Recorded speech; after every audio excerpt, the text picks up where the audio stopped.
Je vous propose de passer à la deuxième séquence de cette matinée. Je vais accueillir Jean-François Balducchi, délégué général d'Atlampol, qui va nous rejoindre sur scène et qui va animer cette deuxième séquence. On va parler Deep Tech de France 2030. On a un invité spécial, Bruno Bonnel, secrétaire général en charge de France 2030, qui va être présent en duplex, en visio. Et on va accueillir également 6 entrepreneurs, Pierre Delwave, Sylvain Daiseb, Charlotte de Lisacois, Jean de Neoline, Jean-Pierre de New Clip Technique et Benjamin de Xsun. Vous pouvez nous rejoindre sur scène. On va vous donner des micros et des chaises.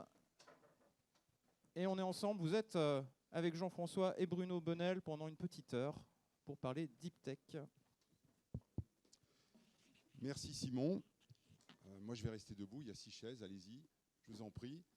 Donc j'ai le plaisir d'accueillir le secrétaire général aux investissements d'avenir, Bruno Bonnel. Cher Bruno, bienvenue à Nantes.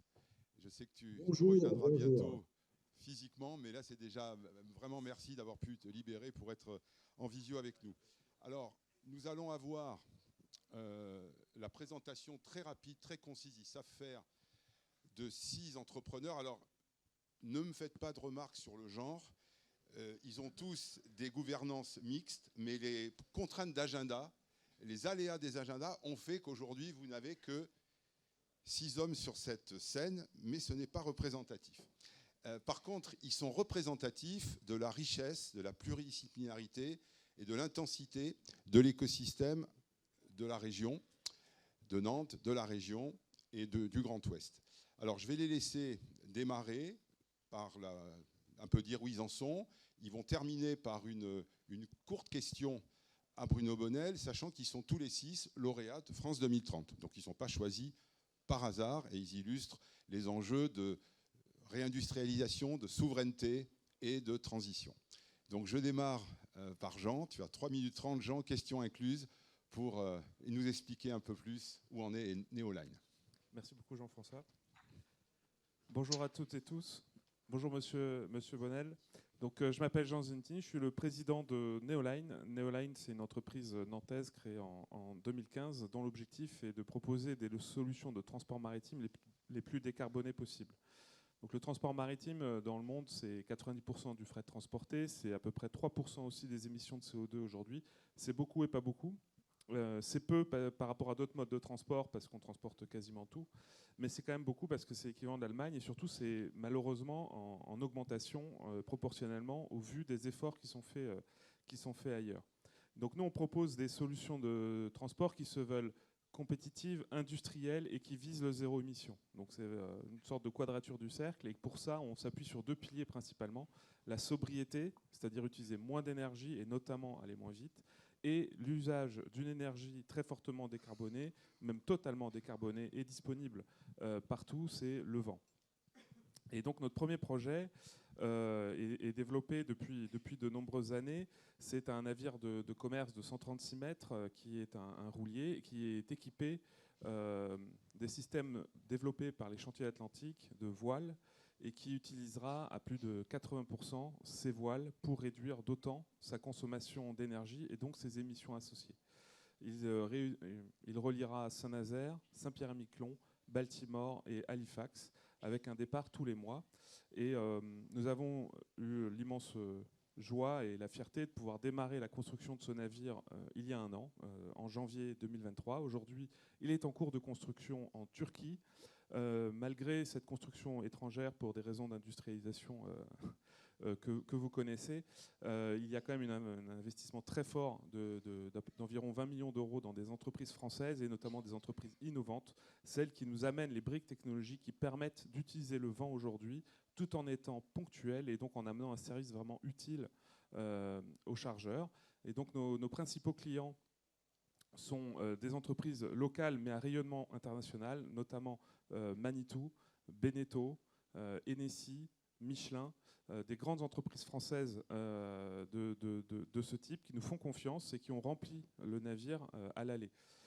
On a pu réaliser cet investissement avec le soutien et l'accompagnement d'Atlampol que nous remercions, mais aussi avec l'accompagnement de grandes entreprises et d'institutions Et je tiens à souligner notamment l'investissement de CMA-CGM, l'apport aussi des banques, mais aussi les investissements publics et l'apport public avec ADEME Investissement notamment. Et donc cet gros lien en partenariat public-privé qui permet de faire émerger des projets à très forte connotation d'intérêt général. J'en viens à ma question. Monsieur Bonnel, vous connaissez notre jeune secteur et vous le soutenez et nous vous en remercions beaucoup. Et notre secteur en fait, bénéficie notamment d'un dispositif depuis quelque temps qui s'appelle le suramortissement vert et qui permet de compenser en partie le surcoût d'investissement de cette technologie décarbonée. Car comme d'habitude, c'est plus cher au début pour pouvoir économiser après. C'est extrêmement important, surtout dans ces phases d'amorçage. Malheureusement, pour adaptation aux règles européennes, ce dispositif a quasiment été divisé par 2 en fin d'année dernière et ça fait un vrai coup de frein. Nous, aujourd'hui, on a un 2e navire à financer, c'est extrêmement important. Comment pouvez-vous nous aider pour cela ? Merci beaucoup.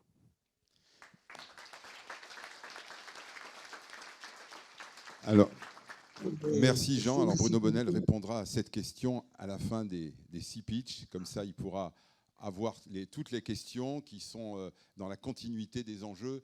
Et Bruno aura une réponse globale qui sera, j'en suis sûr, tout à fait bien insérée dans son intervention. Jean-Pierre Podolski, Newclip Technique, alors une entreprise dans le secteur médical. Dispositif médico-implantable. Voilà. Exactement. Et incubé par Atlampol il y a très très très longtemps. Maintenant, c'est une super ETI. Donc Jean-Pierre, c'est à toi. On va tâcher de rester debout alors.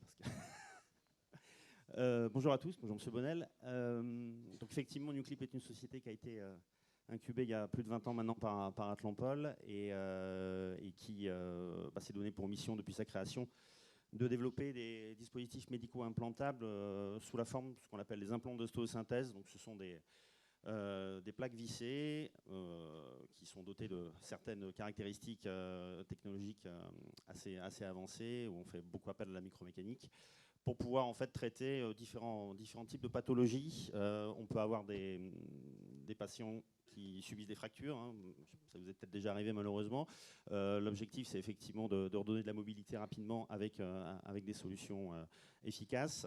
Et au-delà de l'aspect traumatologie, les technologies que nous avons pu développer au fil du temps nous ont permis aussi de travailler beaucoup sur tout ce qui est traitement des déformations osseuses et accompagner finalement les équipes chirurgicales à réaligner correctement un os ou carrément un membre pour pouvoir notamment, et c'est notre karma, protéger et faire en sorte que les articulations puissent, on va dire, fonctionner le plus normalement possible et avec un risque, on va dire, d'usure prématurée, de l'arthrose que certains d'entre vous connaissent probablement, qui soit effectivement limité. Donc, dans le cadre de notre histoire, on a vraiment eu à cœur de développer et de maîtriser notre savoir-faire dans le pays nantais. Donc, nous avons structuré notre activité autour de différentes business units pour pouvoir à la fois gérer l'aspect R&D, développement, industrialisation. Nous avons deux sites industriels donc à Haute-Goulaine qui nous permettent effectivement de maîtriser la quasi-intégralité de notre process industriel. Et on a eu à cœur en fait, de structurer la société pour pouvoir aussi lui donner une vocation internationale. Donc nous vendons dans 56 pays. Nous avons des filiales commerciales en direct entre les États-Unis, l'Australie, le Japon, etc. Et aussi en Europe, bien évidemment. Donc notre objectif, c'est de continuer effectivement à proposer des solutions on va dire assez disruptives. Nous avons eu l'occasion de le faire au cours de notre histoire. On travaille beaucoup sur l'accompagnement des équipes chirurgicales, sur la simulation préopératoire, notamment pour aider effectivement les équipes chirurgicales à planifier une intervention. Et nous avons la capacité aussi de leur fournir de l'instrumentation sur mesure imprimée 3D pour pouvoir réaliser cette intervention le plus simplement possible. Et dans le cadre effectivement de nos recherches, le sujet qui nous intéresse particulièrement actuellement, c'est de mettre au point des systèmes sur la base de nos technologies qui permettent de mettre des articulations dans les meilleures conditions possibles pour aider le cartilage à repousser le plus rapidement possible. Donc ce principe, ça s'appelle la distraction articulaire, et dans ce cadre-là, nous avons eu droit à effectivement un accompagnement dans le cadre du plan santé 2030. Donc on est dans une démarche effectivement très, très disruptive, très innovante, et donc ma question à M. Bonnel est la suivante. Nous avons eu le plaisir d'apprendre qu'il y avait un observatoire sur tout ce qui est mise sur le marché de produits chirurgicaux innovants. Il a été mis en place et récemment, et nous, ce qu'on souhaite simplement savoir, c'est dans quelle phase il peut nous accompagner pour pouvoir justement accélérer la mise sur le marché de ce genre de nouveaux dispositifs, sachant que, comme vous le savez certainement, le contexte réglementaire ne fait évidemment que se renforcer, donc les accès aux cliniques sont plus difficiles qu'avant. Voilà, merci. Merci Jean-Pierre.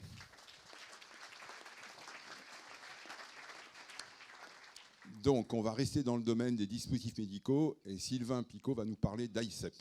Et même tarif, une question en clôture de la présentation, Sylvain. Merci Jean-François, merci pour l'invitation. Bonjour à tous, Monsieur Bonnel. Écoutez, moi je vous présente effectivement ICEP. Donc on a depuis 7 ans développé un dispositif médical d'autotransfusion. Donc il s'agit de récupérer le sang du patient hémorragique au bloc opératoire pour pouvoir sauver ses cellules sanguines, concrètement les globules rouges et les plaquettes, et pouvoir les réinfuser aux patients, du coup à la place ou en complément des produits qui viennent des banques de sang, et donc qui sont rares, porteurs de risques potentiels et également coûteux. Donc après 7 années, donc on a passé 7 années à développer, réaliser le développement technique du produit, franchir les barrières réglementaires, les barrières cliniques, et du coup on a obtenu en 2022 le marquage CE selon le nouveau règlement, donc marquage CE qui nous a permis de réaliser le lancement, puisque c'est l'autorisation de mise sur le marché du dispositif médical. Et donc on a réalisé, donc j'étais ici l'année passée pour vous parler du lancement commercial. Il y a 1 an, on a réalisé ce lancement commercial dans des centres de référence en France et en Europe. Donc c'est vraiment la charnière, le début, et je partageais il y a 1 an la problématique de financement de cette étape de lancement commercial, puisque on était après le développement technique, mais en même temps avant les premiers millions de chiffre d'affaires, donc ce qu'on appelle la vallée de la mort du capital risque. Et voilà, et dans une période particulièrement difficile pour ce lancement commercial. Donc avec ténacité, en gardant le cap, on a réussi à obtenir le refinancement de nos actionnaires historiques, puisque voilà, qui ont réinjecté des fonds l'année passée, en début 2023, et ça nous a permis de réaliser 12 mois de lancement commercial, donc avec 800 000 € de chiffre d'affaires pour cette première année, 400 patients qui ont bénéficié de la technologie, et puis on a généré des données cliniques comparatives, ce qu'on n'avait pas jusqu'à présent, donc qui ont permis de montrer qu'en comparaison avec les solutions actuellement sur le marché, eh bien, la solution permet un bénéfice patient important. Ça veut dire diminuer de 20 à 50% le recours aux transfusions halogènes, et diminuer également, ça veut dire diminuer du coup l'exposition du patient aux produits de transfusion, et diminuer également toutes les dépenses de santé, les coûts associés à ça. Cette année de commercialisation nous a aussi permis de valider le modèle économique, et puis valider le modèle de pricing, puisqu'on vend la solution. On a choisi un modèle de pricing difficile, qui est de vendre 3 fois plus, enfin un prix 3 fois supérieur à ce que aux solutions existantes, donc un prix qui correspond à la valeur perçue, mais qui n'était pas évident à imposer au départ. Voilà. Donc aujourd'hui, 1 an après, on se retrouve toujours un peu à la croisée des chemins, c'est-à-dire que 1 an de commercialisation et 800 000 € de chiffre d'affaires, c'est bien, mais on est encore loin de l'équilibre. Il va falloir 2 à 3 ans pour que la société puisse atteindre l'équilibre et qu'on puisse payer nos charges. Donc il s'agit de toujours soutenir la société dans cette phase de lancement commercial. Donc a priori, on ne correspond pas aux priorités d'investissement des grands fonds en France, et notamment de BPI France. D'autres alternatives, quelles sont-elles? Se tourner vers un adossement industriel. Donc les partenaires français sont assez peu nombreux. Voilà, pourtant, nous, on travaille à ce que la solution puisse rester française, et on prétend apporter une solution décisive pour la souveraineté transfusionnelle en France. Donc voilà un petit peu, ça m'amène à ma question. Quelle solution pour financer les étapes de lancement commercial des dispositifs médicaux en France dans ces moments particuliers de lancement commercial? Merci.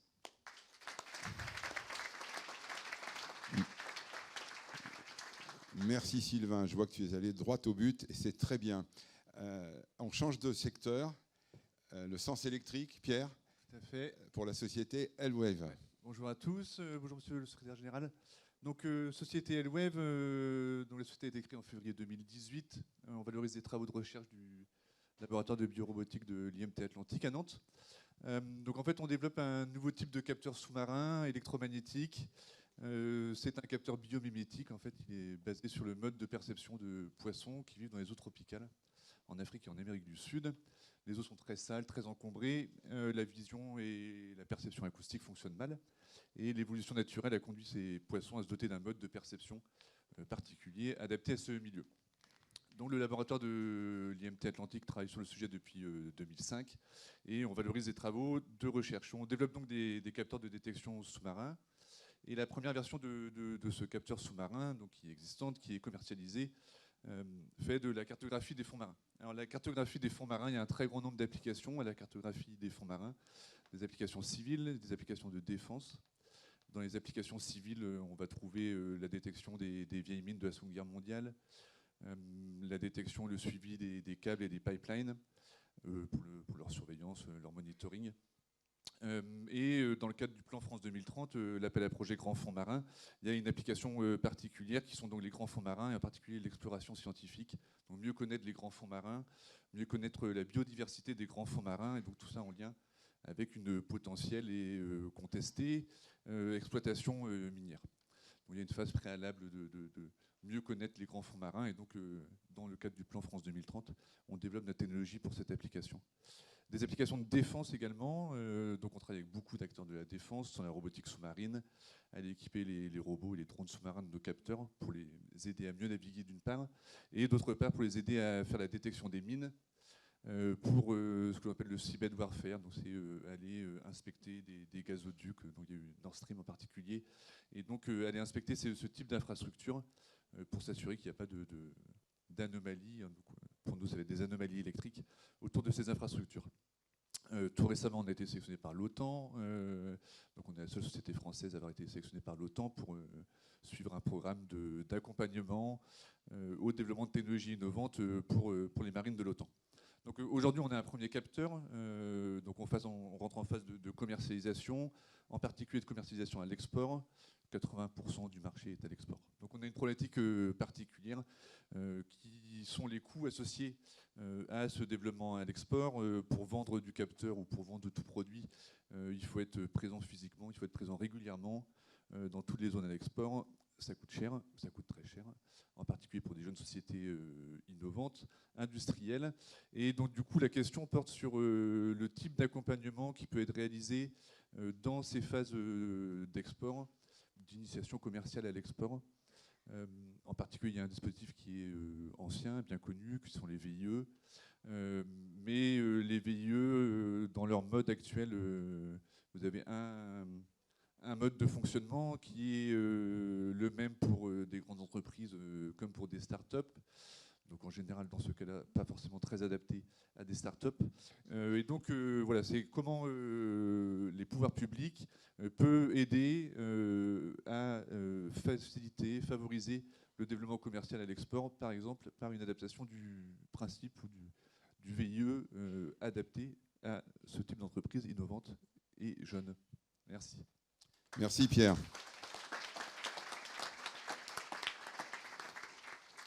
Alors Bruno, après les grands fonds, on va prendre un peu d'altitude et on va utiliser des engins légers volants, autrement appelés drones, avec Benjamin David. Bonjour Bruno Bonnel, bonjour à tous. Merci Atlampol de nous inviter de nouveau. Donc X-Sun, le principe c'est X pour innovation, Sun pour énergie renouvelable. Et donc l'idée c'est de travailler sur des systèmes qui sont tout électriques, principalement solaires, pour essayer de développer. On pousse en fait deux choses chez X-Sun. On pousse le monde des drones à longue élongation. Donc c'est pas des petits drones qui restent à ligne de vue, mais on va sur des systèmes qui sont contrôlés à distance au-delà de l'horizon, donc pour des tonnes de différentes applications. Donc on pousse ce monde-là, et on pousse aussi une deuxième chose qui est en fait l'aviation verte. C'est un aéronef, ça a toutes les caractéristiques d'un aéronef, ça a des ailes. Donc on travaille sur l'aérodynamisme, on travaille sur la structure, on travaille sur la génération de puissance. En plus de l'aviation classique, on travaille sur les énergies renouvelables. Donc on va avoir une concentration de différents types de techno et de sciences. Comme vous le savez, moi, originaire de la région, j'ai toujours pensé que la région offrait tout pour pouvoir arriver à des choses assez incroyables sur ces domaines-là. Et donc on pousse sur ça.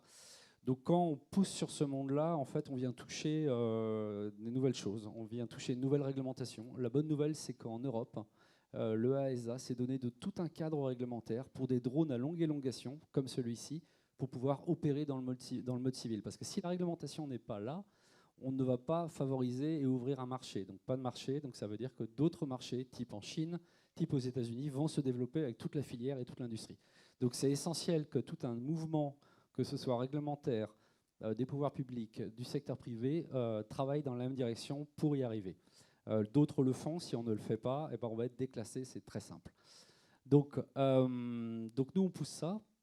Donc on est très heureux d'avoir été France 2030 première usine au moment du lancement du plan France 2030, vu que l'usine nous se situe à Guérande, à Kerkesso. On est aussi très heureux d'avoir été nommé French Tech 2030. Donc voilà, donc on pousse ces deux mondes-là. Donc la très bonne nouvelle, c'est qu'en poussant par exemple le côté réglementaire, on a été la première société en Europe l'année dernière à être certifiée EASA DVR, Design Verification Report, pour la partie Enhanced Containment. Donc c'est-à-dire en fait c'est une certification qui est très compliquée à avoir. Ça nous a mis 2 ans et on est les premiers pour des machines à longue élongation, comme celui-ci, à l'avoir. Il y a 6 autres entreprises en Europe, 2 en France, 2 en Allemagne. On va retrouver par exemple en Allemagne Volocopter qui fait des taxis volants tout électriques. Donc c'est très bien. Je pense réellement que la certification et le rôle d'une autorité européenne comme le AESA, bien sûr c'est d'apporter de la sécurité, mais c'est aussi il faut être clair, de faire en sorte que l'industrie européenne se trouve protégée. C'est clair. Donc c'est important qu'on pousse sur ces choses-là. Donc nous, Ixon se développe bien. On a triplé notre chiffre d'affaires l'année dernière. On a un carnet de commandes qui triple encore par rapport à l'année précédente. Donc c'est très bien. Le marché demande plus finalement du leasing que de l'achat. Donc très bien, on l'écoute. Nous, on écoute le marché. Donc voilà, on a un prochain système aéronef qui est en plein développement, sur lequel on travaille beaucoup, qui en fait répond aux attentes du marché. Ma question est très simple, Monsieur Bonnel. Ne pourrait-on pas imaginer un système de commande publique qui vienne favoriser, accélérer, simplifier l'insertion de produits de nouveaux services dans différentes administrations? On est très heureux d'avoir été achat innovant sur le ministère de l'Intérieur pour les feux de forêt, à hauteur de 100 000 €, c'est très très bien. Ne pourrait-on pas imaginer encore plus de choses, plus de performances, plus d'accélération, qui permettraient de déverrouiller, accélérer les choses? Je m'arrête là. Merci. Merci Benjamin.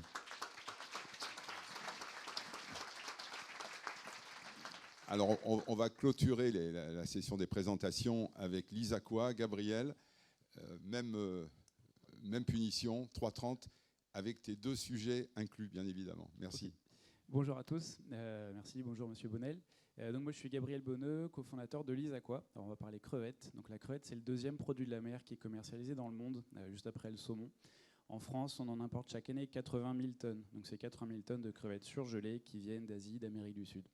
Le problème, c'est que l'élevage a un impact très fort sur l'environnement, sur la biodiversité, des problèmes liés à la déforestation de la mangrove, de la pollution des eaux et aussi beaucoup d'antibiotiques qui sont utilisés. Donc nous, on a créé l'ISAQUA début 2018 pour développer une aquaculture plus saine et plus durable. Donc on a développé une techno unique et brevetée qui nous permet d'élever des gambas donc sans antibiotiques, sans rejets polluants, et dans des fermes aquacoles terrestres à proximité des lieux de consommation. Donc le métier est très simple, on élève et on commercialise des crevettes qui sont élevées localement, qui sont fraîches, et qui ont un impact très faible sur l'environnement. On a 3 piliers de technologie. Un pilier biologie avec des systèmes de biofiltration de l'eau avec des bactéries et des micro-organismes. Un pilier software avec un jumeau numérique de notre ferme. Et un pilier hardware avec une ingénierie qui nous permet de passer à l'échelle de manière efficace. Nos fermes, donc, elles n'ont pas besoin d'accès à la mer. On peut s'implanter n'importe où. On utilise beaucoup moins de ressources, 200 fois moins d'eau, 20% d'aliments en moins par rapport à la creveticulture conventionnelle.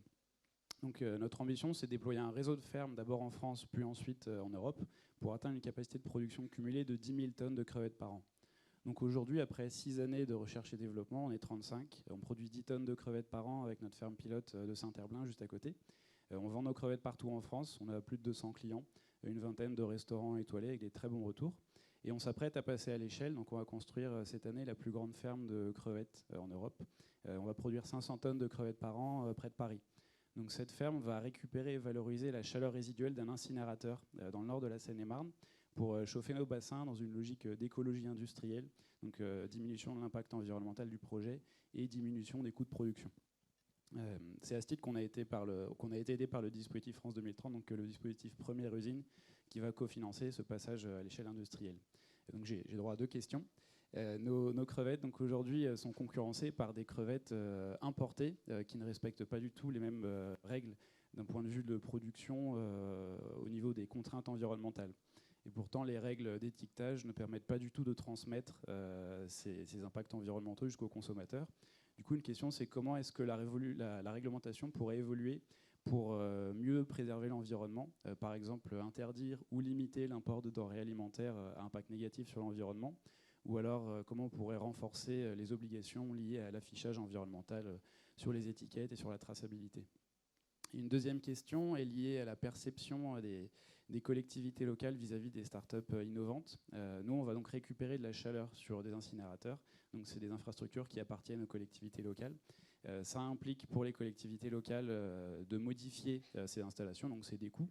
Et en contrepartie, les collectivités nous demandent des garanties et des engagements très forts qui sont parfois difficiles à tenir pour des jeunes entreprises comme la nôtre. Donc, comment est-ce qu'on pourrait faire pour mieux partager ce risque sur des projets locaux comme ça qui associent start-up et collectivités? Comment faire pour que les collectivités prennent une partie du risque et que tout ne soit pas porté uniquement par les start-up innovantes? Voilà, merci à vous.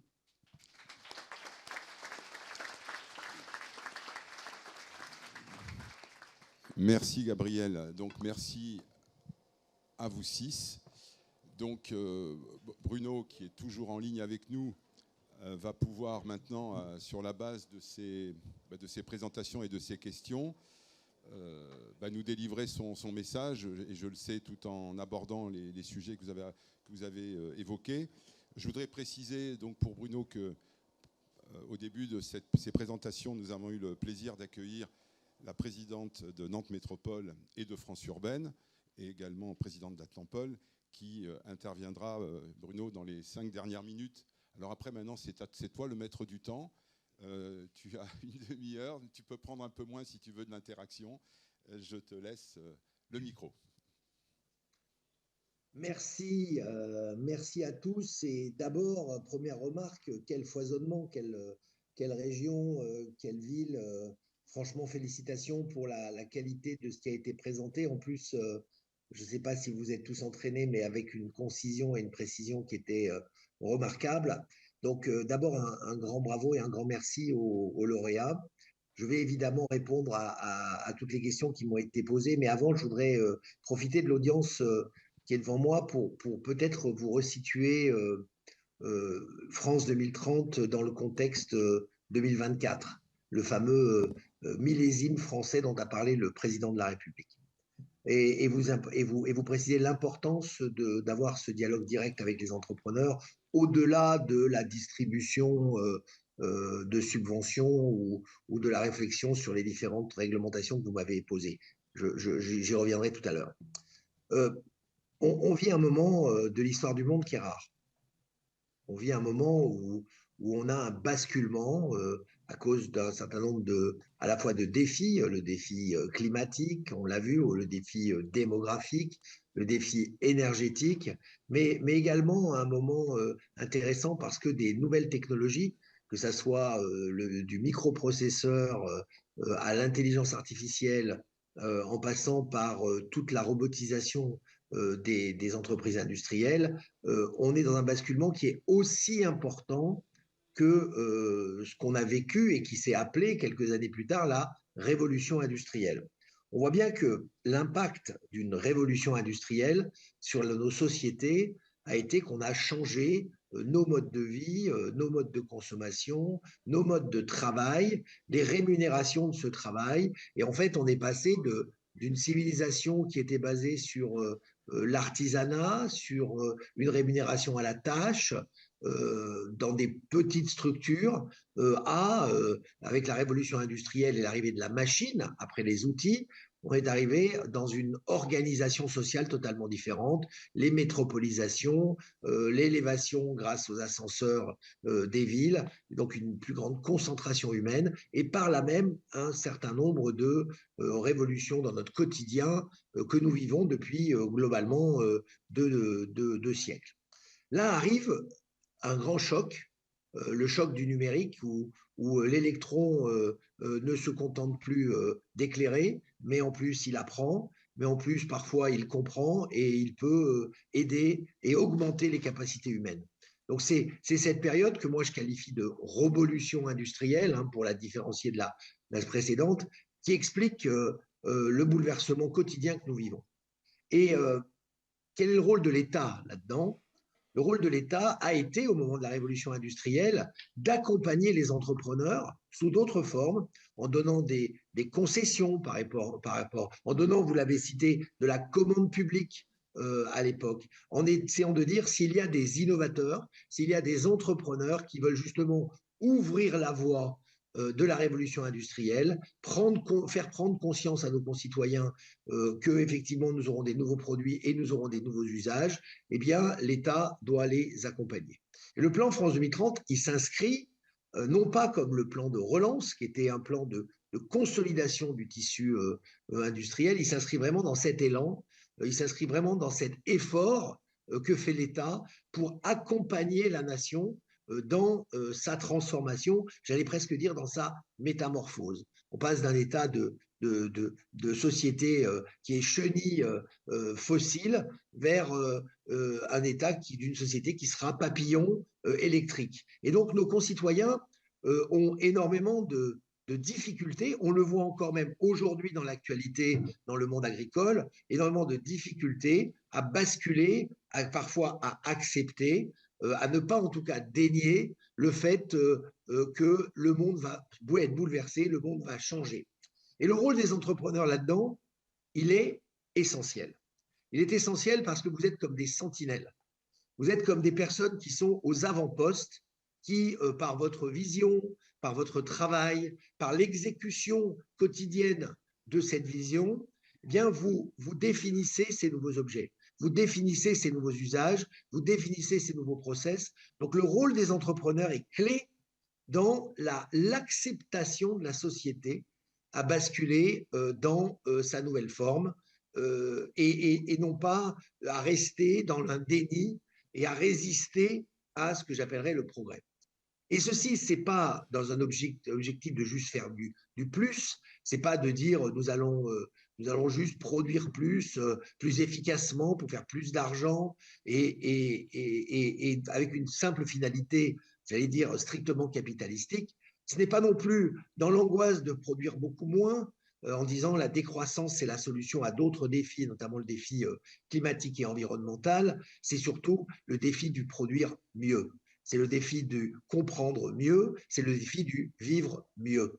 Et donc, c'est là que l'État joue son rôle de dérisqueur par rapport à vos audaces, dérisqueur en apportant des subventions, en apportant sa confiance à des projets ambitieux et innovants. Il joue aussi son rôle d'accompagnateur en disant, vous savez, on a un certain nombre d'exemples qui ressemblent aux vôtres et donc forcément, en bon sélectionneur que je suis de l'équipe de France 2030, j'ai envie de vous emmener au championnat du monde et donc on doit pouvoir jouer ce rôle de comparateur en disant attendez, votre idée elle n'est pas assez encore puissante, elle peut aller encore plus loin, vous pouvez absolument pousser l'idée à son maximum grâce à nos partages d'informations et à nos moyens.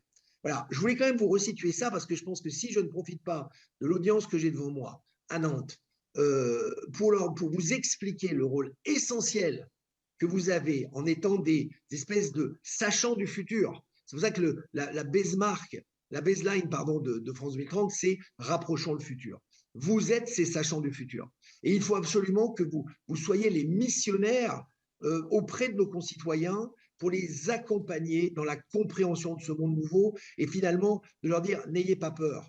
Vous ne vous rappelez déjà plus du temps où vous n'aviez pas de téléphone portable, vous ne vous rappellerez plus demain d'un certain nombre d'usages qui vont être révolutionnés. Et vous ne saurez en tout cas pas ça, vous ne saurez pas dire, mais comment est-ce qu'on faisait avant? Parce que vous aurez simplement été dans la marche du progrès. Donc ce rôle de sentinelle, je veux vraiment le souligner et dire que France 2030, c'est essentiellement ça au-delà des subventions. Alors maintenant, je vais venir sur vos questions et apporter les réponses les plus complètes possibles. Bon, la première remarque que vous devez quand même savoir, c'est que votre territoire est quand même un des territoires phares de cette opération de transformation, de cette métamorphose, hein, puisque c'est plus de 350 millions d'euros déjà qui ont été investis sur les deux dernières années, qui ont été apportés par France 2030 en soutien, autour de 237 projets qui ont été soutenus. Donc un territoire quand même qui est fort. Et d'ailleurs, là-dedans, la Loire-Atlantique est vraiment en pointe sur la totalité de la région des Pays de la Loire. Donc félicitations pour ça. Ceci dit, vous pouvez faire mieux. J'en suis persuadé. Et mon message, c'est également de dire, c'est comme France 2030, c'est comme le loto, hein. Il n'y a que ceux qui n'essayent pas qui vont pas gagner. Donc là, il faut absolument que l'audace, oser aller vers France 2030. Je profite de cette tribune pour vous dire, vous devriez avoir plus de dossiers, le pays devrait être plus performant compte tenu de la qualité de ses centres de formation, de ses hôpitaux, de ses universités, du terroir entrepreneurial naturel que vous avez et évidemment de la qualité des gens qui y habitent. Alors maintenant, je vais venir sur vos différentes questions en essayant un peu de les enrober dans une réponse globale. Alors, quelles sont les étapes? Première étape, c'est on essaye d'aider tous les TRL, c'est-à-dire qu'on essaye d'aider un projet à tous ces stades d'avancement, commençant par la recherche pour aller vers la première usine. D'ailleurs, un certain nombre d'entre vous ont dit que vos produits étaient issus de travaux de recherche pour aller jusqu'à effectivement cette production de masse. Cette recherche en France et dans votre territoire, elle est soutenue à travers différents dispositifs dans France 2030 et elle se veut effectivement être également le tremplin par les financements que nous faisons de sociétés de transfert de technologie, par le financement que nous faisons d'instituts de recherche technologique. On veut absolument que cette recherche, elle devienne progressivement une recherche d'abord fondamentale, puis appliquée, puis enfin débouche sur du prototypage pour aller vers éventuellement, et on l'espère bien, de l'industrialisation. Cette ligne-là, c'est la ligne de France 2030, et vous savez qu'on retient un dossier sur 3 en moyenne, c'est-à-dire qu'on est exigeant sur l'excellence et la qualité des dossiers que nous retenons. Alors j'ai une première question sur le lancement commercial. D'ailleurs, je dis première, mais je ne vais pas forcément répondre dans l'ordre qui m'a été présenté. Lancement commercial, je comprends. J'ai été chef d'entreprise moi-même pendant près de 40 ans et je sais que c'est une phase difficile. Mais c'est un peu l'épreuve ultime de l'entrepreneur. Vous savez, une innovation, ce n'est pas une invention ex nihilo où on a dit, tiens, j'ai une idée et je vais la présenter à un marché, puis on va voir si ça va marcher. Non, une invention, c'est quelque chose de beaucoup plus complexe. Une innovation, pardon, c'est quelque chose de beaucoup plus complexe. Une innovation, c'est en fait non pas une offre, un marché, c'est la réponse à une demande. Et c'est pour ça que ça fonctionne lorsqu'on lance un produit commercialement. C'est-à-dire que s'il y a effectivement une demande, et dans les produits que vous avez proposés, je pense pour chacun d'entre eux, il y a effectivement une demande, eh bien il y a un chemin. Donc comme disent les Japonais, s'il y a une volonté, il y a un chemin. Et je pense que cette logique du lancement commercial, c'est là où l'État s'arrête, pour être tout à fait clair dans ma réponse. C'est-à-dire qu'on ne peut pas se substituer au métier de l'entrepreneur. On peut chercher à aider, à former. On le fait d'ailleurs avec les plans de France 2030 concernant compétences et métiers d'avenir, où on essaie de vous fournir les femmes et les hommes qui vont nourrir vos projets. Mais on ne peut pas se substituer au rôle de l'entrepreneur qui, lui, une fois que son produit a été mis dans une forme suffisamment stabilisé pour devenir un produit et non plus un projet, là, c'est un petit peu le saut dans le vide. C'est le moment où le marché va déterminer du succès. Et l'État ne peut pas compenser. Alors l'État peut le faire, je rebondis sur la deuxième remarque, sur la commande publique, quand elle est justifiée, quand elle est légitime. Alors, elle peut être, vous l'avez dit, innovante. Les contraintes réglementaires, à la fois françaises, mais surtout européennes, nous imposent des cadres qui sont, un, très rigides, et deux, finalement, peu ambitieux. Il faudrait probablement travailler là-dessus. Je ferai une synthèse de ce qu'il faudrait faire au niveau européen tout à l'heure. Mais l'État ne peut pas aller plus loin que cette limite-là. En termes d'accompagnement à la commercialisation. En tout cas, dans le cadre de France 2030, nous avons des budgets qui sont consacrés à l'innovation, qui sont consacrés au soutien, je l'ai dit tout à l'heure, de la recherche fondamentale jusqu'à la première usine, mais on s'arrête un peu à la porte de l'usine et on ne plonge pas dans le marché. Alors, ça ne veut pas dire qu'on ne peut rien faire. Pour certains d'entre vous, vous avez dit que vous étiez French Tech 2030. C'est un programme qui est réservé à l'heure actuelle à 125 entreprises, mais il va être ouvert dans les mois qui viennent à d'autres. C'est un programme dans lequel on fait de l'accompagnement financier, économique, en monnaie sonnante et trébuchante, et puis on fait de l'accompagnement non financier, qui passe à travers une exposition sur certains marchés, qui passe à travers des conseils qu'on peut donner, à travers la création de ces espèces de clubs French Tech 2030 dans lesquels les gens peuvent s'échanger les bonnes pratiques. Donc on peut travailler sur comment améliorer la performance de l'entrepreneur, mais pour répondre d'une façon très claire, aujourd'hui il n'y a pas de budget sur l'aide à la commercialisation des projets. En tout cas, c'est la limite dans laquelle il faut que l'entrepreneur s'envole tout seul. J'ai dans le même esprit, vous avez parlé de l'export. Alors l'export, c'est un peu différent. Et là, c'est une manière assez astucieuse de proposer des lancements commerciaux différents. Nous avons un accord avec Business France.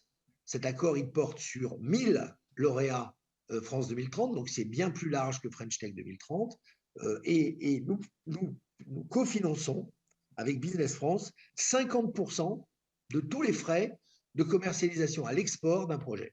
Alors, c'est un sujet intéressant parce que paradoxalement, moi, je suis d'une époque entrepreneuriale où on m'expliquait, réussis d'abord dans ton pays, quand tu auras réussi dans ton pays, tu verras si tu fais de l'export.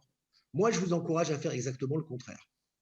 Moi, je considère que vos technologies, vos idées, la qualité de vos produits, elles doivent s'exprimer sur tous les marchés du monde dès qu'elles le peuvent. Parce que l'innovation, c'est une question de timing. Et si effectivement on attend 1 an, 2 ans, 3 ans, que vous ayez réussi à implanter une distribution, une activité commerciale sur la France avant de partir à l'étranger, rassurez-vous, ils ne vous attendront pas. Donc il faut regarder le marché comme global, en tout cas au moins au niveau européen, et si possible au niveau international pour certains produits.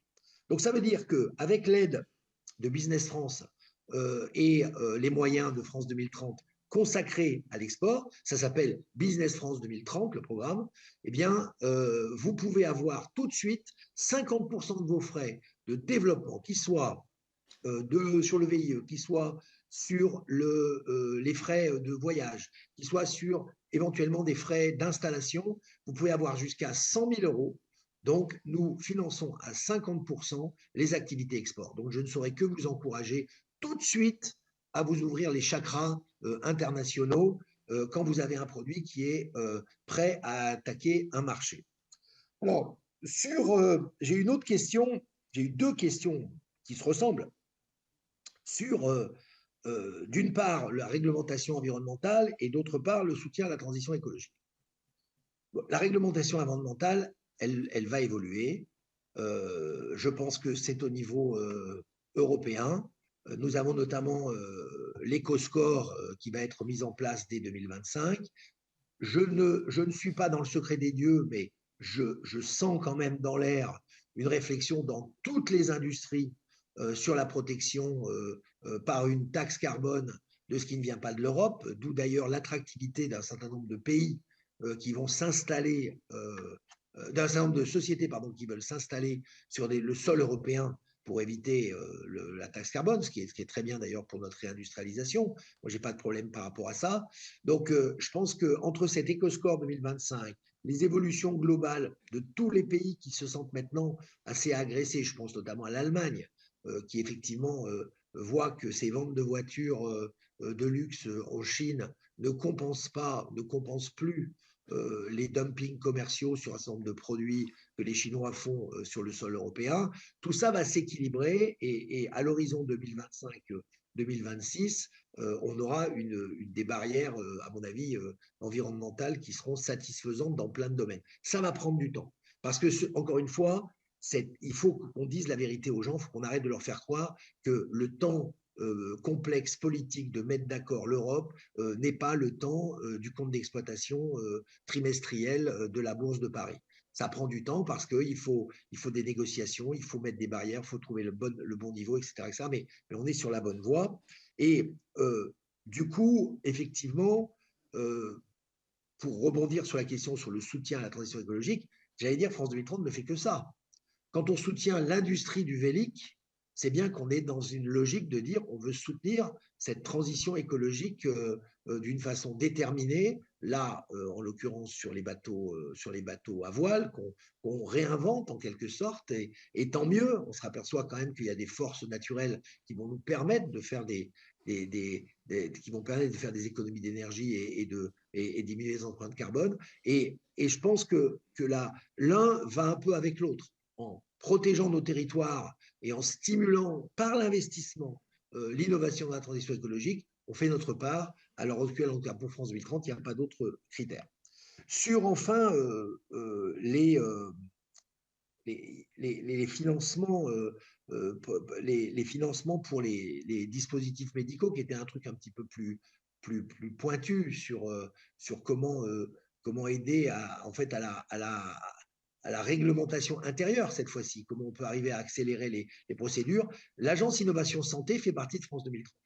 L'Agence Innovation Santé, ils ont à la fois le rôle de financer des projets dans les dispositifs médicaux et les médicaments, type par exemple biomédicaments, mais ils ont également le rôle d'accélérer la mise sur le marché des médicaments. Donc là, d'une façon très précise, sur cette question-là, il faut vraiment se mettre en phase avec les équipes chez nous de l'Isalter, qui est la directrice générale de l'Agence Innovation Santé, et qui pourra vous donner les bonnes réponses à tout ça. Et puis, je finis sur cette question un peu paradoxale et intéressante, parce qu'elle m'a surprise, sur comment partager le risque sur ces chauffages urbains, là, dont vous avez décrit tout à l'heure. En fait, c'est une question très intéressante, parce que ça veut dire il faut faire prendre conscience également à votre écosystème local, ça fait partie de ce rôle de sentinelle dont je parlais tout à l'heure, de l'importance d'avoir des sociétés qui vont être finalement décarbonation native, qui ont une réflexion sur comment on va être beaucoup plus efficace collectivement en ayant des entreprises qui jouent le jeu. Et vous vous retrouvez dans cette situation un peu paradoxale de l'installation des premières lignes électriques au début du XXe siècle. Quand il y avait des installations de lignes électriques au début du XXe siècle, c'était les entrepreneurs qui les installaient. Et les collectivités sont venues derrière. Là, je pense que, pareil, je n'ai pas de solution miracle, mais je pense que ça fait partie de ce rôle d'échange. Alors nous le faisons à notre niveau. Hein. Chaque fois que je suis en déplacement, je rencontre les autorités locales. Les préfectures le font d'une façon constante avec tous leurs services. Les CCI le font en essayant justement de mutualiser. Donc, je pense que c'est un travail collectif où vous devez faire pression en termes de corporation locale et de dire on va se mettre à plusieurs pour convaincre et ne pas être les seuls à partager le risque. Je ne vois pas comment on peut le faire, en tout cas nous, au niveau de France 2030, autrement qu'en vous apportant l'appui dans le discours et éventuellement les relais territoriaux pour qu'il y ait une prise de conscience de cette activité. Donc voilà un petit peu les réflexions que je voulais avoir ce matin avec vous et quelques réponses aux questions. Et je crois qu'il y a quelques minutes pour une interaction, donc je voulais en laisser quand même un petit peu s'il y avait des questions complémentaires que vous aviez sur lesquelles je pouvais vous apporter des éclairages. Sinon, je conclurai. Merci Bruno. Alors oui, on a peut-être quelques minutes. Je voudrais passer la parole ensuite, avant -5, à la présidente de Nantes Métropole. Mais peut-être en prolongement de tes réponses, il y a une des questions sur le lancement commercial. Tu as dit, et tout le monde ici est d'accord là-dessus, sur le fait que c'est l'entrepreneur qui fait sa politique commerciale. Mais je pense que derrière cette question, ainsi que sur la dernière question de l'ISAQOA, il y avait en filigrane un problème plus culturel, où France 2030 n'a peut-être pas une action directe, mais on en a déjà parlé. C'est au-delà de la commande publique, c'est la perception par les grands comptes, ou parfois par les collectivités, par les CHU par exemple, de l'innovation portée par une start-up qui n'est pas une grande entreprise, donc qui ne peut pas obéir aux mêmes règles de track record, de bilan, etc., et d'exigence, de garantie. Et donc c'est là qu'il y a peut-être une voie qui n'est pas facile, parce qu'il n'y a pas qu'une seule manette. C'est sans doute moins facile que pour la commande publique, mais je pense que quelque part, à travers les questions qui étaient posées, c'est aussi ce problème culturel de la perception finalement de la start-up et de la PME en France. Mais je ne veux pas monopoliser, peut-être qu'il y a une question qui n'était... Oui, vas-y Bruno, pardon. Je réponds juste en une minute à ça. Nous sommes en train de mettre en place, dans le cadre de l'évolution de France 2030, un CRM assez sophistiqué où tous les lauréats seront repérés, identifiés d'une façon un peu plus précise, parce qu'on va commencer ce qu'on appelle le suivi de France 2030. C'est-à-dire qu'il ne suffisait pas de distribuer de l'argent, il faut maintenant contrôler que les engagements qui ont été pris dans les conventions soient tenus.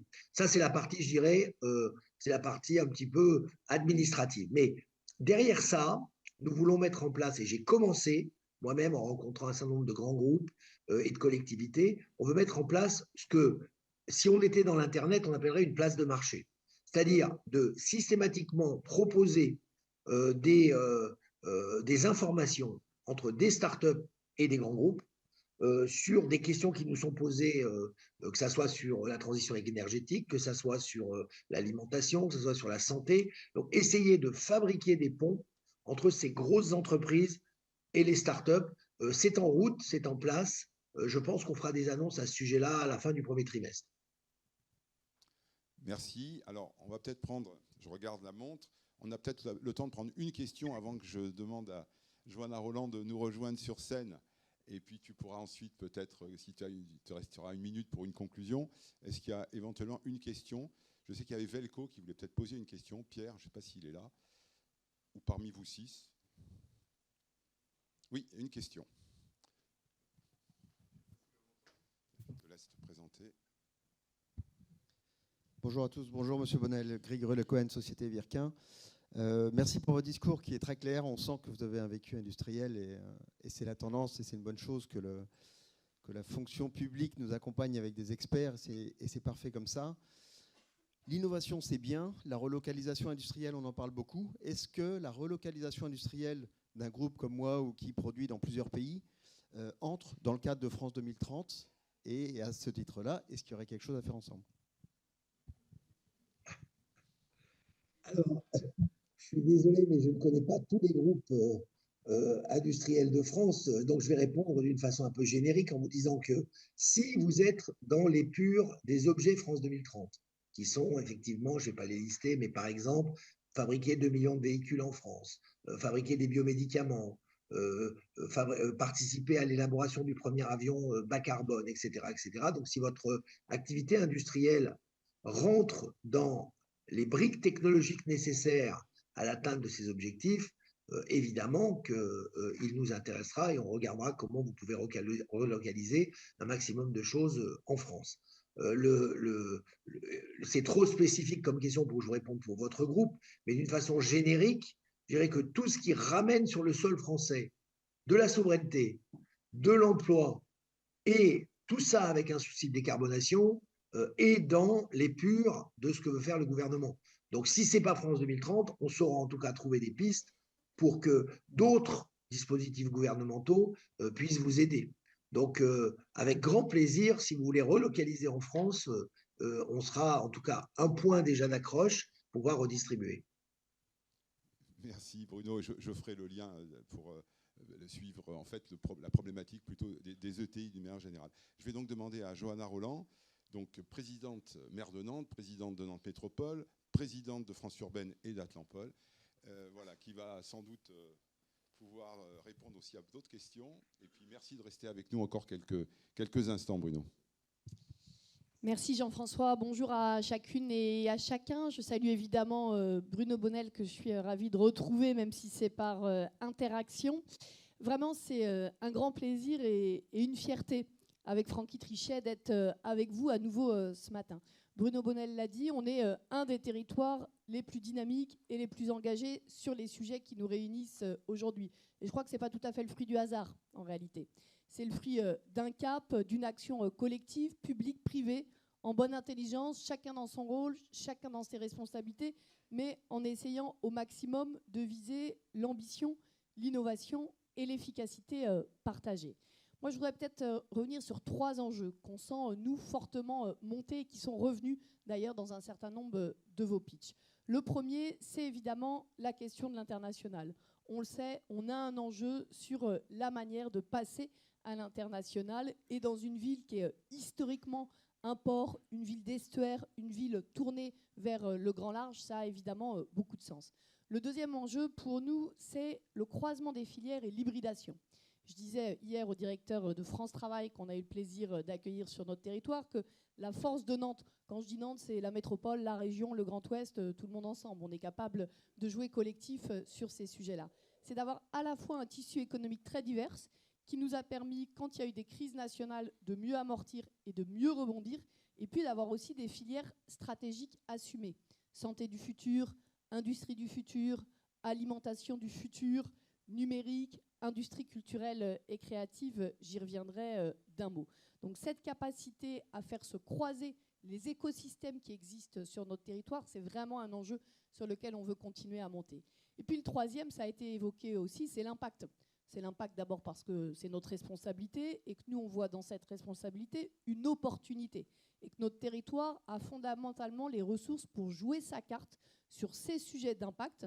Donc la bifurcation, considérant qu'on ne va pas inventer le monde post-carbone sans penser l'équation économique du monde post-carbone, c'est vraiment un des enjeux sur lesquels on veut accélérer dans les mois et les années qui viennent. Alors je le dis avec beaucoup de plaisir comme présidente d'Atlampol, les entreprises atlampolitaines, elles ont en termes de levée de fonds juste sur 2023 réussi à atteindre 123,5 millions d'euros pour être précise. Ça dit l'efficacité collective qui est présente dans cette salle, mais aussi très largement ailleurs. Et nous, ce qu'on veut, c'est se donner les moyens de cette ambition. Alors le dire avec des mots quand on fait des temps comme ça, c'est très bien. Mettre des moyens sur la table pour le faire concrètement, je crois que c'est mieux. Donc pour la métropole, ça passe par 3 choses.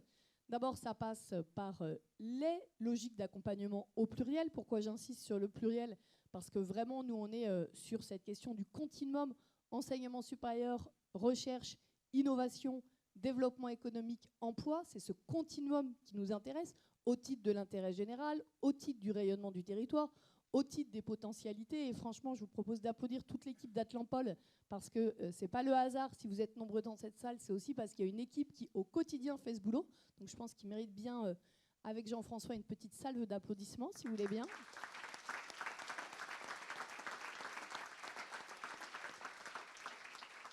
Donc, continuer en permanence à se réinterroger sur la manière dont on joue l'accompagnement. Le deuxième, il n'y a pas de mystère. Sans foncier, sans espace, il y a un certain nombre de vos projets qui soit ne peuvent pas voir le jour, soit ne peuvent pas grandir. Je regarde Lisa Coin entre le début du projet, la petite photo dans l'appart, le mini-aquarium, et puis là où vous êtes aujourd'hui et là où vous serez demain, évidemment, les enjeux de foncier et d'espace sont déterminants. Donc notre logique à nous, c'est des filières et des lieux totems sur toutes les filières d'excellence que j'ai évoquées. Pour l'industrie du futur, c'est l'IRT Jules Verne. J'en profite avec ma casquette de présidente de France Urbaine pour passer un petit message à Bruno Bonnel. Je ne rentre pas dans les détails, il y a des petites discussions nationales sur les IRT. Ce n'est vraiment pas le moment de décélérer, c'est plutôt le moment d'accélérer, cher Bruno. Donc le message est passé. Sur la santé du futur, on a le projet Station S avec la première pierre Gina qui va être dévoilé dans les mois qui viennent, qui va vraiment être un projet majeur. Sur le numérique, vous le savez, c'est la HAL 6. Sur les industries culturelles et créatives, c'est les HAL 1 et 2. Et sur la filière maritime décarbonée, c'est The Brick à Chantenay. Donc là, on a un maillage solide, structurant, qui est, je crois, plutôt très prometteur pour l'avenir. Et puis, et je voudrais terminer par cela, on a à continuer à se dire que, certes, c'est une vraie fierté quand on est présidente d'une métropole, de voir toutes celles et tous ceux qui sont dans cette salle, la capacité d'innovation, la capacité à faire, la capacité à raconter. Moi, sincèrement, je vous invite les uns et les autres à partager ces belles histoires. On est quand même dans un contexte européen, national, un peu morose. Montrer que c'est possible, montrer qu'il y a de l'optimisme, montrer qu'il y a de l'énergie, eh bien, ça crée aussi les cercles vertueux qu'on connaît bien, nous, dans l'Ouest. Donc, je pense qu'on a besoin de continuer à les faire rayonner. Et puis, je voudrais peut-être rebondir sur 3 sujets qui ont été évoqués dans les pitchs ou dans l'interaction. Le premier, sur la commande publique durable. On a besoin de travailler à toutes les échelles, en fait. On a besoin de travailler à l'échelle européenne et Nantes est membre du bureau exécutif de ce qu'on appelle Eurocities. Je ne rentre pas trop dans le détail, mais c'est le réseau des 130 plus grandes villes européennes. C'est là que se jouent les discussions avec les décideurs européens pour faire bouger les leviers de commande publique. Et puis très concrètement, je vous propose pour celui des pitchers, pardon, je ne sais plus qui a abordé, c'est vous, je crois, qui avez abordé la commande publique durable. Je ne sais plus lequel d'entre vous, au moins 2. Je vous propose très concrètement de rencontrer Hervé Fournier, qui dans mon équipe bosse sur ces sujets, parce qu'on a besoin de pouvoir, là aussi, croiser les regards pour trouver les bonnes réponses. Le deuxième sujet qui a été évoqué sur cette question de la prise de risque partagée entre public et privé, je vous propose de pouvoir poursuivre l'échange avec Francky Trichet. C'est pour nous un vrai sujet. Quand en pleine crise du Covid, on fait le choix de créer un fonds innovation dédié à la santé, on est hors du champ de compétences obligatoire de la métropole. On le fait par volontarisme, par ambition, parce qu'on se dit on peut être effet levier, effet déclencheur sur un certain nombre de sujets. Et c'est vrai que ça vient bouleverser des modèles traditionnels. Ça tombe bien, c'est plutôt notre état d'esprit. Donc, je pense qu'il y a besoin de continuer à poursuivre la discussion. Et puis, je voudrais finir sur la dernière question, qui est celle que Jean-François a posée. Comment, quand même, globalement, culturellement, on a un sujet, si on veut que le nouveau modèle français soit à la fois capable de s'appuyer sur les plus grands groupes industriels du pays et sur les startups les plus innovants. Et pour ça, moi, je crois qu'on a besoin de bâtir des coalitions d'acteurs à tous les échelons. Moi, je n'ai pas oublié qu'en pleine crise du Covid, quand même, parce qu'on est aussi là pour se dire les choses, y compris sur le territoire où on a des grandes entreprises en matière de santé qui ont été à la pointe de l'innovation sur les vaccins, eh bien, dans certains ministères, ce n'était pas si évident de changer, là aussi, le paradigme culturel français qui dit qu'on ne regarde pas de la même manière sur ces sujets encore aujourd'hui les grands groupes industriels et les startups, y compris quand elles ont passé l'ensemble des étapes évidemment absolument nécessaires sur ce sujet. Donc moi, je crois que le nouveau modèle français qu'on appelle collectivement de nos voeux, il est capable de mieux prendre en compte la pluralité des acteurs et je pense qu'on a besoin de coalitions plutôt en bonne intelligence collective sur ces sujets. Donc j'invite c'est ceux que ça intéresse à pouvoir poursuivre là aussi cet échange. En tout cas, bravo pour l'énergie qui est la vôtre, bravo pour ce que vous amenez à notre territoire. Ce n'est pas le hasard si on est une des grandes villes de France où il y a le plus faible taux de chômage du pays. Ce n'est pas le hasard si on a autant de créations d'innovation, si on a été capitale de l'européenne de l'innovation en 2019, je le rappelle. Tout ça, c'est un acquis. Et notre état d'esprit, ce n'est pas franchement de nous endormir sur nos lauriers pour laisser cet acquis ronronner, mais plutôt de continuer à inventer avec vous. Donc, bravo sincèrement pour ce que vous faites les uns et les autres au quotidien. Ça fait plaisir à voir.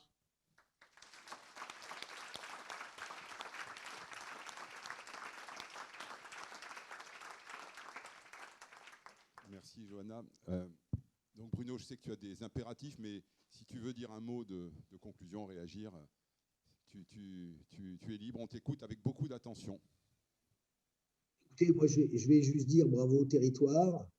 Merci. Je pense que nous sommes, avec Johanna Roland, en phase sur la réflexion que c'est, en tout cas, sans être technosolutionniste, que je ne suis pas, mais c'est certainement par ces innovations, à la fois technologiques, à la fois sociétales, à la fois d'organisation. Elle a brièvement mentionné, et je suis d'accord avec elle, des réflexions demain sur le partage de la valeur et une redéfinition économique des conséquences de tout ce qu'on est en train de préparer. Donc je pense que quelles que soient les divergences qu'on peut avoir sur le plan du quotidien, il y a quelque chose d'essentiel que nous sommes tous au service de nos concitoyens pour faire basculer la France dans cette réalité qu'on va qualifier du du monde moderne, avec cette conviction que ce progrès scientifique, ce progrès technologique, quand il est raisonné, quand il est raisonnable, quand il est durable, il va vers le sens du mieux pour tous. Et je crois que c'est en travaillant très intimement, comme nous le faisons avec les territoires. Malheureusement, aujourd'hui, je ne pouvais pas venir physiquement, mais j'ai bien l'intention de revenir vous voir à Nantes. C'est en travaillant comme ça, en intimité avec les territoires, en utilisant la capillarité de la connaissance fine que peuvent avoir les métropoles, je l'ai dit tout à l'heure, les préfectures, les CCI et toutes les organisations du terrain, Atlampol en l'occurrence, et félicitations d'ailleurs pour la réunion d'autant de personnes. C'est en travaillant comme ça que justement l'État met ses moyens à disposition du vrai. Et je pense que finalement, moi, ma mission, je l'ai déjà dit, c'est celle d'être l'entraîneur de l'équipe de France 2030. Et en tout cas, là, en face de moi, par vidéo interposée, j'ai une sacrée équipe de France 2030. Donc, essayons de gagner ces championnats du monde tous ensemble. Merci à tous. Merci.